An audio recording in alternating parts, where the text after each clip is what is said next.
They said Rue was cursed, that she brought death to any man who loved her. That day Amos Kestrel bought her and changed everything he thought he understood about mercy, about ruin, and about what a woman could survive without ever once breaking. That was why they dragged her into the middle of Bitter Creek, Wyoming territory, with a rough burlap sack yanked down over her head and a length of rope knotted tight around her wrists, walking her the way a man walks a spook mule, not a bride. The men along the boardwalk laughed behind their hands.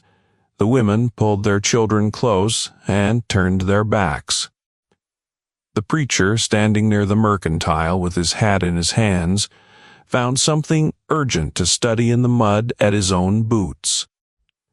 Her own father stood at the edge of the crowd with his arms folded, and when someone asked him if he wasn't ashamed to see his daughter sold off a wagon like a lame horse, he only said that town could have her and welcome to it, so long as she was gone by nightfall.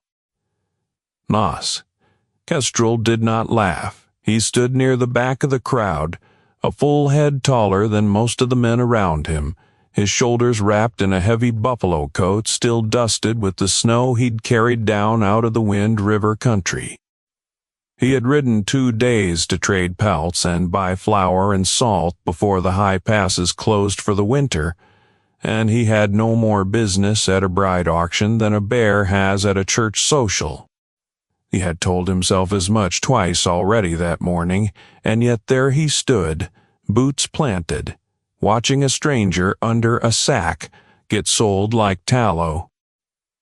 The block itself was nothing grand. An old flatbed wagon backed sideways into the mud at the center of the square, and, standing on it waving a folded paper like it was a deed to good grazing land, was a thin, sharp-jawed man named Otis Pruitt. "Strong back," Otis called out, working the crowd the way a man works a crowd he's worked 100 times before. Young, no sickness in her that anybody's found, just unfortunate gentleman in the face. A ripple of laughter went through the onlookers. The girl on the wagon did not move, did not flinch, did not so much as shift her weight from one foot to the other. Even buried under that sack, Amos could see something in the line of her. She was not bowed. Her chin, he would have sworn, was held level under the cloth the way a woman holds her chin when she has decided the crowd does not deserve to see her break. "What am I bid?" Otis called. $9. Someone offered, a rancher's man leaning on the hitching rail with a toothpick working between his teeth. "9. I have 9. Come now. She'll scrub your floors and never once turn that face on you if you leave the sack be." A drunk hand near the wagon wheel raised his own bid to 4. Then someone corrected him. It didn't work that way, and the crowd laughed harder. 6, called a heavy-set man who said he needed help with his hogs. They talked about her like she was a length of rope or a sack of seed corn, like the woman standing 3 feet from them could not hear a single word passing over her head. Something in Amos's chest went tight and cold, tighter than anything he remembered feeling in 4 years of war. He had watched men die at Chickamauga. He had buried a friend with his own hands in frozen Tennessee dirt. This felt worse than either of those things, though he could not yet have told anyone why. He stepped forward before he had decided to. 18. The number cut through the noise of the crowd like a gunshot off a canyon wall, and every head in the square turned at once. Otis's eyebrows climbed toward his hat band. $18, Kestrel. That you? You ain't so much as looked at her face. Man might be worse under there than the tale tells. "I'm buying her hands," Amos said, his voice, low even, carrying easy across the square the way a voice does when a man means every word of it. Not her face. Under the sack, the girl's fingers curled slowly into fists at her sides, the first movement she had made since they'd dragged her up onto that wagon. 20. 6 Amos said before Otis Pruitt could so much as open his mouth to ask for a counter. Nobody in that crowd said a word past it. The silence held a long, ugly beat, and then Otis grinned wide and greedy and reached for the leather pouch Amos tossed up onto the wagon boards, the coins inside it clinking heavy and final. "Sold, Otis," Pruitt said. "She's yours, mountain man. Don't come crying to me when you get a good look at what's under that sack." Amos climbed up onto the wagon himself and worked the rope free from the iron ring bolted to the sideboard. "Not yet, Walk," he said low, and she stepped down off that wagon beside him without a word, without a stumble moving the way a person moves when they have already decided nothing this town does to them can touch the part that matters. Nobody in Bitter Creek moved to stop them as they crossed the square toward the 2 horses tied at the rail. The sky overhead had gone the flat gray color of an old nail, and it stayed that color the whole ride out. The trail up toward the Wind River country ran long and empty and climbing, the kind of trail that eats an afternoon hole and asks for the evening besides. Amos rode his chestnut gelding and led a second, sturdier mare on a lead rope tied off at his saddle horn, and he helped the girl up onto the second horse's back with a careful, unhurried hand, the same hand he'd have used gentling a green colt. She sat the saddle well for a woman who'd spent the morning roped and sacked on an auction block, spine straight, hands sure on the reins, the posture of someone raised to ride rather than merely carried. They climbed for hours without speaking, the snow deepening under the horses' hooves with every mile, the air growing thinner and sharper, the town shrinking behind them until it disappeared around a shoulder of rock. "You can take it off," Amos said finally, not turning in his saddle. "Nobody's watching you now." She didn't answer right away. When she did move, it was only to loosen the rope cinched at her throat, and even then she only lifted the burlap an inch or 2 off her face, enough to see the trail ahead through the gap, not enough to let him see anything at all. Amos frowned at that, but held his tongue. By the time the light started dying behind the ridgeline, they crested a rise and his cabin came into view below, set against a dark stand of pine, smoke already gone thin from the banked coals in the hearth, a frozen creek cutting a silver line past the front door. Rough built, but square and solid, every log of it cut and notched by his own hands over 3 winters. He swung down and lifted her off the mare's back, and she let him, though her whole body stayed rigid the way a person's body stays rigid when they've trained themselves not to trust a man's hands anywhere near them. Inside, the cabin held its warmth well. A fire caught quick in the stone hearth. Once he fed it, and the smell of pine pitch and wood smoke filled the single room from wall to wall. He shut the door against the cold and dropped the bar across it. "Take it off," he said again, quieter this time. She stood in the middle of the room a long moment, firelight flickering orange against the rough weave of the sack, her hands trembling faintly where they hung at her sides. Then, slow, she reached up and pulled the burlap off over her head in one motion, and Amos Kestrel, who had told himself all day he was prepared for whatever lay beneath, went still and forgot for one full second. She was beautiful, not the soft powder beauty of a parlor photograph, but something harder-edged and truer. High cheekbones, a strong jaw, dark hair loose now around her shoulders, where the rope had musted free of its pins. But it was her eyes that held him. One was a deep hazel green, warm as creek water in summer.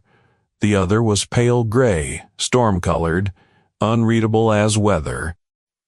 A thin scar ran along her left cheekbone, old but deliberate, the kind of mark that does not happen by accident.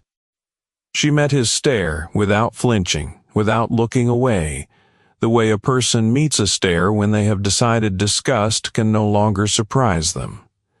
"Well," she said, her voice steady as a held rifle, "do I look cursed to you?" Amos stepped closer and studied the scar the way a man studies a brand on stock he means to buy. "Honest. Who did that to you?" he asked, and his voice had gone very quiet. "I tried to leave him. He caught me before I made it 10 miles. Told me no man would ever want to look at this face again, and then he made certain of it himself." Amos's jaw tightened until the muscle stood out along his cheek. "He told the whole valley I'd gone mad," she went on, unhurried now, like she'd rehearsed the telling of it in her own head 100 nights running, and found there was nothing left in it that could hurt her fresh. "Said I'd tried to poison him. Folks believed a rancher's word over a wife's face soon enough." "And the sack?" Amos asked. "He said my face scared decent people, so he made sure decent people never had to see it." Heat rose up through Amos's chest that had nothing to do with the fire at his back. Not fear. Something closer to rage banked and controlled the way a soldier learns to bank it, because a man who lets rage run wild gets himself and everyone near him killed. "What's his name?" he asked. Amos knew the name the way every man in 3 counties knew it. A cattle baron who ran half the herds in the valley below. The kind of man who had never once in his life been told no and taken it for an answer. "He won't ride up here." "He will," she answered, with no doubt in it at all. "He doesn't let go of things he's decided belong to him." Amos looked at her a long moment. "What do they call you? Rue? Rue?" He nodded, filing that away like a man filing away a fact that mattered. "You'll take the loft. I'll sleep down here by the door." Something in her face shifted, surprise, plain and unguarded. "You're not afraid of me," she said, like she was testing the words for a trap of her own. "I've seen worse than a scar, and I don't hold with curses. If you've made it this far into Rue and Amos's story, consider becoming a channel member. Just tap join beside the channel name. It costs little, and it keeps stories like theirs coming to your screen every week." The days that followed settled into something neither of them had words for yet. Rue worked without ever being asked to, moving through the cabin like she'd lived in one all her life, sweeping the plank floor, mending the split seam in Amos's winter coat, with stitches so fine he had to hold the cloth to the light to find them, cooking with a steady, practiced hand that told him she'd been raised somewhere finer than a dirt floor farmhouse. One afternoon, he came in from checking his trapline to find her seated by the window with his one-worn Bible open across her knees. "You read," he said, more statement than question. She looked up. "My father kept a schoolhouse. Before he decided a daughter with a ruined face was worth less to him than his own good standing in town." Amos sat across from her at the rough table. "Why did you marry Voss at all?" he asked, gentle as he knew how to be. Her hands tightened around the worn leather cover. "I didn't have a choosing in it. My father owed him money. I was how the debt got settled." Snow began falling harder as that first week wore on. burying the trail behind him a little deeper every night. On the 6th evening, Amos stepped out to bring in an armload of split wood and stopped cold in the yard tracks. Fresh ones, cutting a wide circle through the new snow around the cabin and doubling back toward the valley trail below, 4 separate sets of hoof prints, none of them his own stock. His stomach dropped somewhere near his boots. He went back inside slow and quiet. "Pack what you need to carry." Rue's mismatched eyes went wide with a fear she hadn't shown him yet. Not once, not even under the sack. He found us. Amos took his rifle down from the pegs above the door. Not yet, but he's close enough to smell the smoke. Branch cracked out past the tree line. Then came the unmistakable crunch of hooves through packed snow, and a voice rang out of the dark, carrying the particular hiss of a man who has never once been refused anything he wanted. Silas Boss's voice curled through the pines like something with teeth in it. "Come on home now, girl. You don't belong up here with that animal." Amos stepped between her and the door without being asked. "Stay behind me." The door shuddered under the flat of a fist. "Open up, Kestrel, or we burn you out of that shack and drag her home by the hair." Rue's breath had gone fast and shallow. Amos looked at her once, steady. She nodded, a single sharp motion. He put a spare Winchester into her hands without another word. The first shot took out the front window in a spray of splintered glass and cold night air. Amos returned, fire through the gap in the door, and somewhere out in the dark a man howled and went quiet. Rue moved to the side wall on instinct, sighting toward shapes moving near the woodshed, and fired once and fired again. Voss's voice rose to a roar somewhere out past the tree line. "You think you can keep what belongs to me?" Rue's jaw set hard, her mismatched eyes gone flat and cold as the storm gray one alone. "I was never yours to keep," she said, quiet enough that only Amos, close beside her, heard it. He watched something rise in her face in that moment that was not fear at all, something closer to the look of a woman remembering, all at once, exactly what she was capable of. The door cracked under a second heavy blow, wood splintering along the bar. Amos reloaded with steady hands. "They'll try the back next." Rue was already moving, crossing to the rear window with her rifle raised and steady, waiting. The latch there began to lift, slow and careful, someone working it from outside in the dark. She fired straight through the plank door without a heartbeat's hesitation, and a body dropped heavy into the snow beyond it. Silence rolled in after that shot like a held breath let go all at once. Then Silas Voss's voice came again. Farther off now, ragged with fury. "This isn't finished." Amos crossed to the shattered window in time to see a horse and rider vanishing into the swirling white beyond the tree line. Voss wasn't dead. He was retreating, and the look he'd thrown back at the cabin before the storm swallowed him whole promised something a good deal uglier than tonight. Amos barred the door tight and turned to find Rue still upright, the rifle trembling now in hands that had been rock-steady moments before. He crossed the room and eased the weapon down out of her grip. She looked up at him, and the tears came then, finally breaking free all at once. "He won't stop." Amos looked out into the storm still howling past the broken window. "Then neither will we." The wind kept beating against the cabin walls long into that night, and winter, they both understood, had only just begun to show its teeth. The storm that followed lasted 4 full days, burying the cabin nearly to the window ledges, turning the whole world outside white and airless and still. But Amos had spent enough winters in that country to know silence in the high mountains never once meant safety. It only ever meant something was waiting.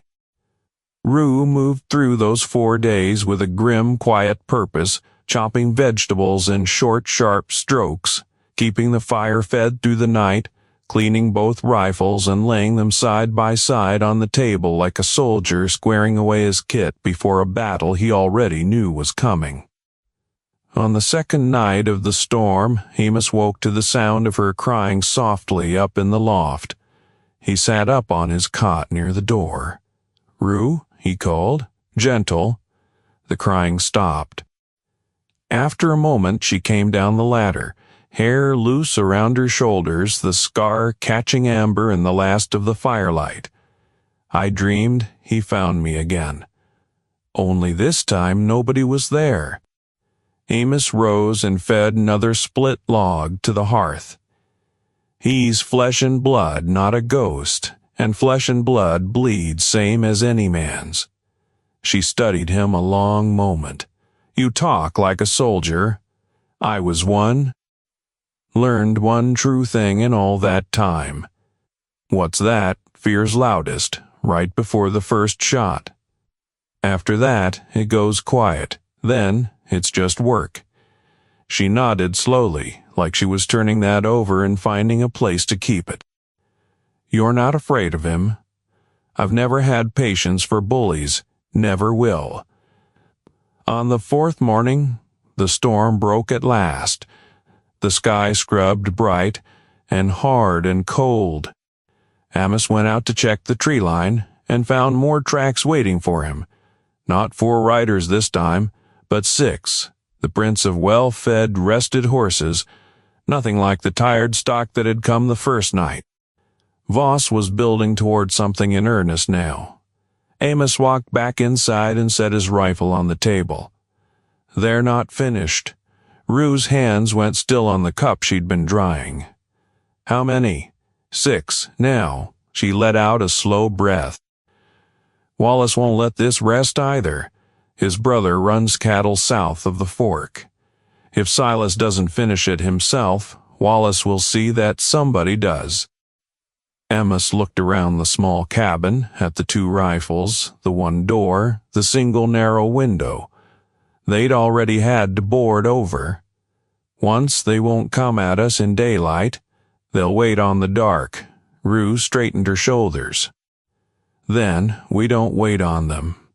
Amos raised an eyebrow. "You want to ride down and start it ourselves?" She met his eyes without a flicker of doubt in either color of them. "Yes."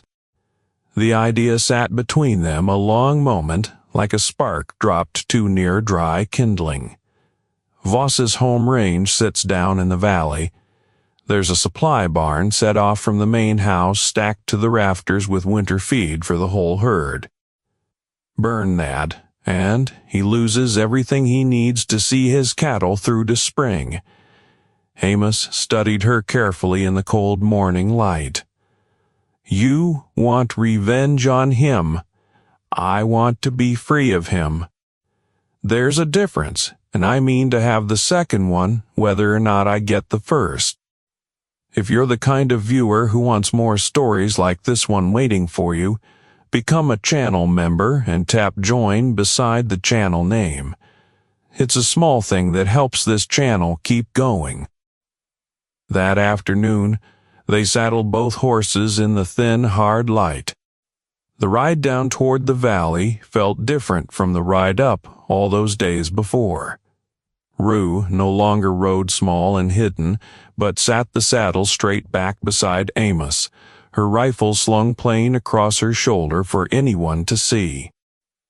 They came down on the Voss spread near dusk, the main house standing wide and white-painted across the frozen fields, smoke curling thin from its chimney, the supply barn set apart near the fence line.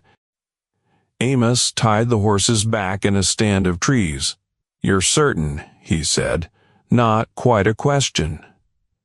Rue only nodded once and started moving.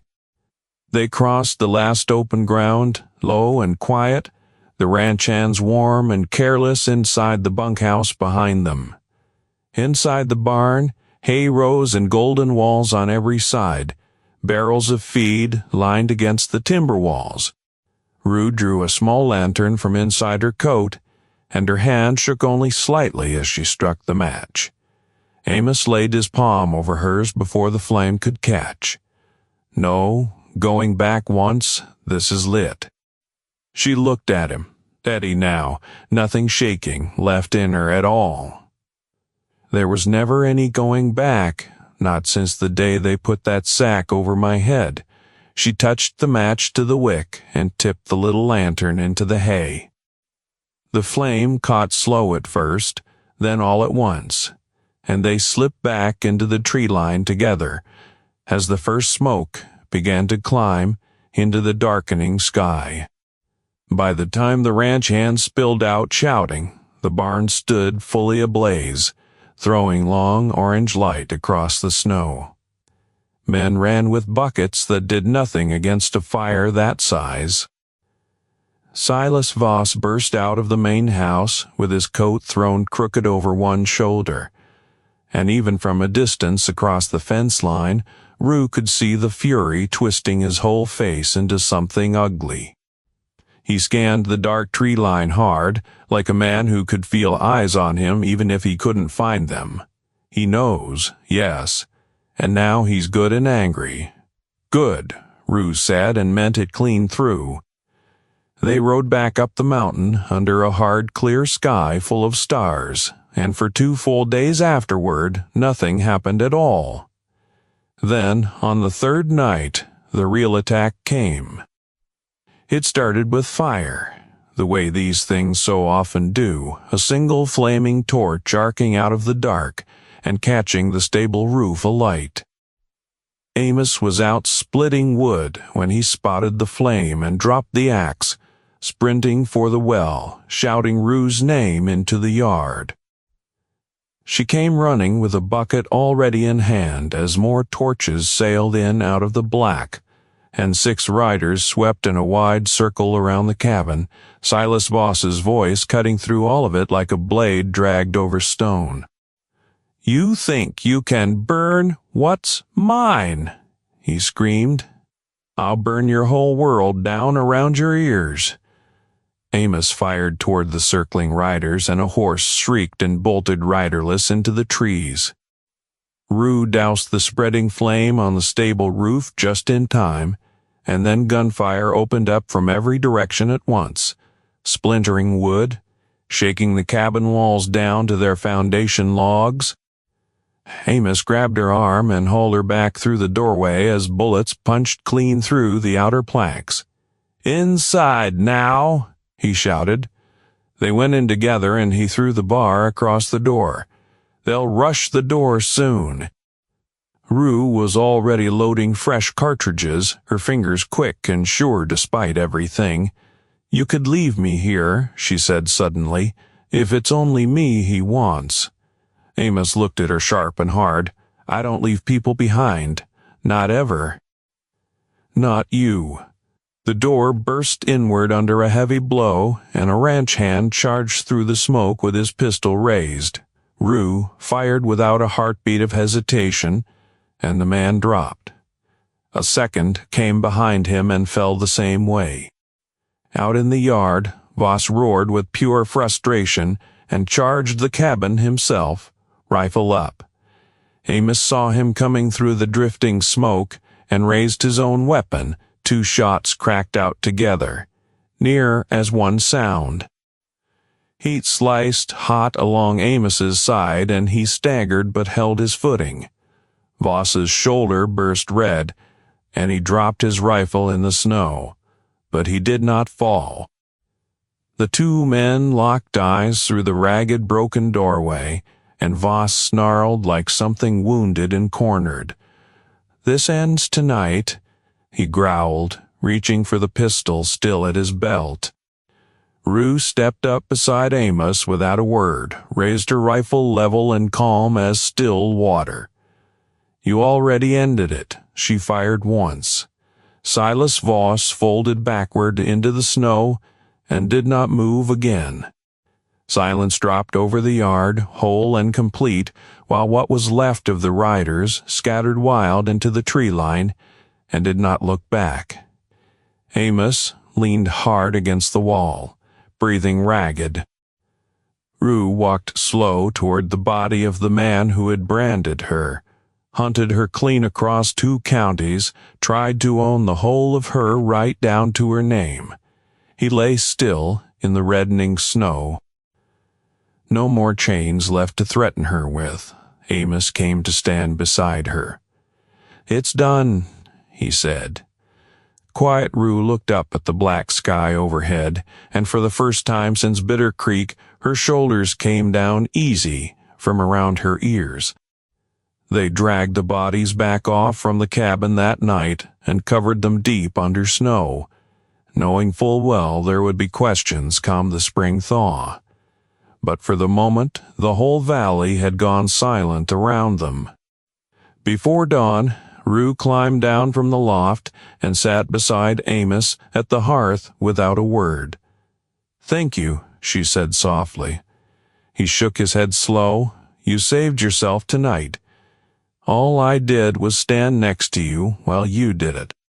She reached up and touched the old scar along her cheek, the firelight catching gold across it. "I thought this mark meant I was ruined." Amos looked at her a long moment before he answered. "It means you survived." The fire cracked and settled between them, and out past the broken window, the first gray light of morning touched the snow along the high peaks.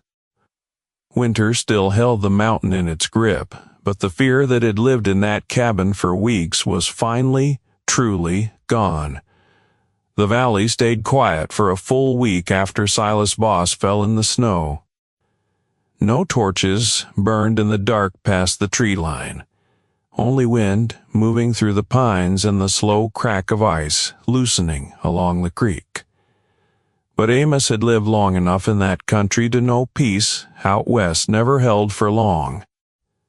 On the 9th morning he rode down toward Miller's trading post at Willow Fork to buy flour and salt, and Rue insisted on riding with him. "You don't have to come along every time," he told her. "Yes, I do. We face whatever comes now, together, both of us." When they reached the post, 2 horses stood tied outside that belonged to neither of them, and Amos's jaw set tight before he'd even swung down from the saddle. Inside, 3 men stood near the counter in long dusters and clean boots, not ranch hands, not trappers, lawmen.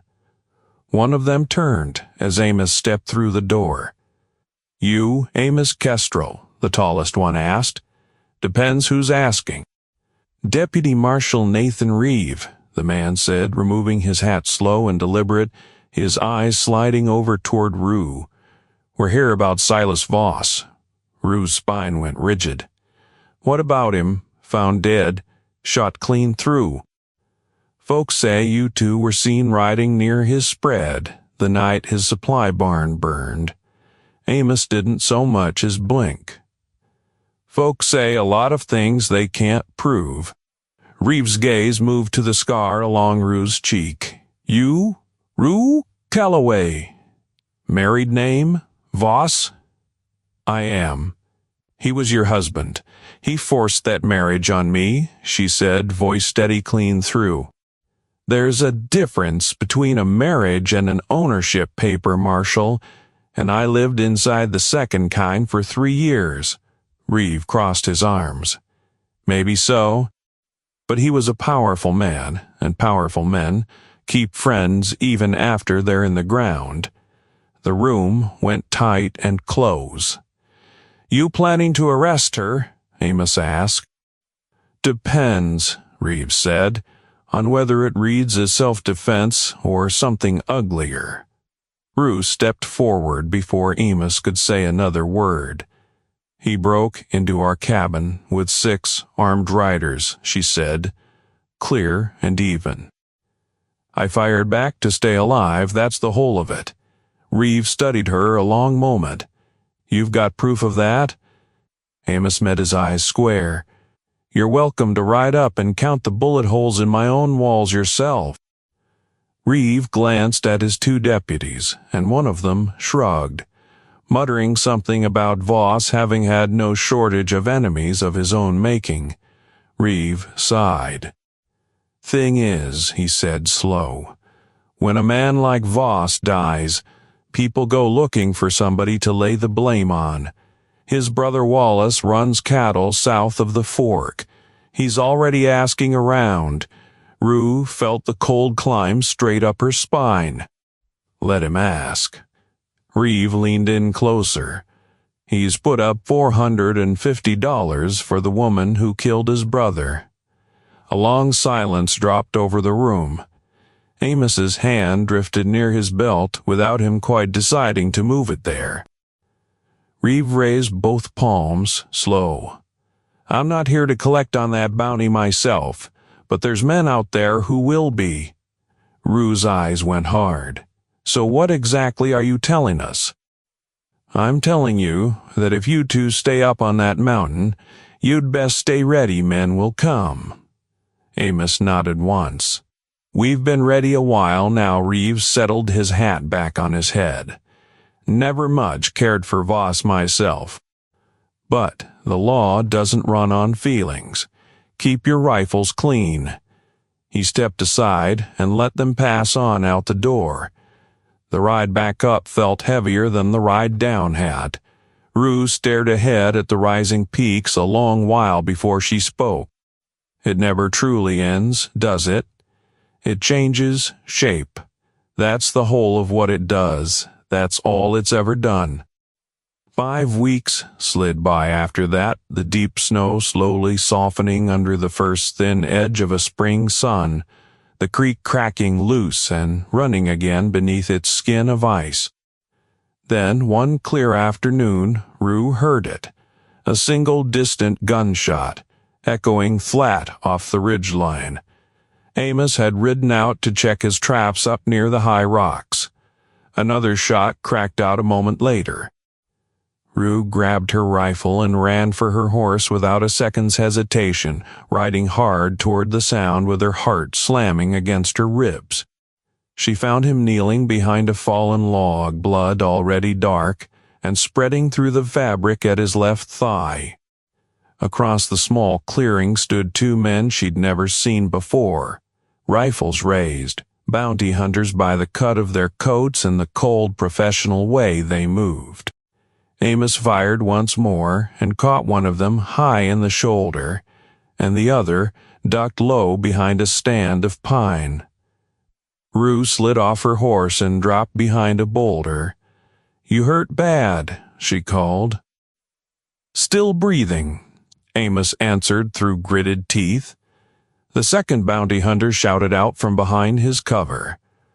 $450 says she's worth a good deal more to us dead than alive." Rue's grip tightened hard on her rifle stock. She moved low and fast through the brush, circling wide, while the man's whole attention stayed fixed on Amos across the clearing. She came up behind him. "Turn around," she said, cold and flat. He spun halfway toward her, and she brought her rifle stock across the side of his skull before he could raise his weapon, and he dropped senseless into the melting snow. The other man broke and ran, dragging his wounded arm behind him, and didn't look back once. Rue ran to Amos and found the wound bleeding hard down his leg. She tore fabric straight from the hem of her own skirt and pressed it tight against the gash. "You rode out here alone," he muttered, pale under the strain. "You'd have done the very same for me," she said, and helped him slowly back toward the cabin, half carrying his weight the whole long way. For 3 days after, she never once left his side. She boiled water and changed the dressing and fed him thin broth, spoon by spoon, when his hands shook too badly to hold the bowl himself. On the 3rd night, rain tapped soft against the cabin roof, and Amos looked at her from his cot in the low firelight. "You could leave, you know," he said quietly. "Ride east, take a share of what's left of the Voss estate, start over clean somewhere nobody knows your name at all." Rue shook her head slow. "I don't want a clean start." He studied her face a long moment in the firelight. The scar no longer looked to him like ruin at all. It looked like proof of something a good deal stronger than that. "You're certain," he said, not quite a question anymore. She sat down, close beside his cot. "They tried to sell me off a wagon with a sack over my head. You were the only man in that whole square who saw me standing straight under it. I'm done running from anyone, Amos. I'm done with all of it but you."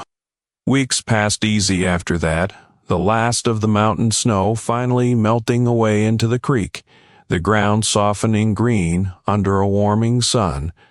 No more bounty hunters ever came up that trail.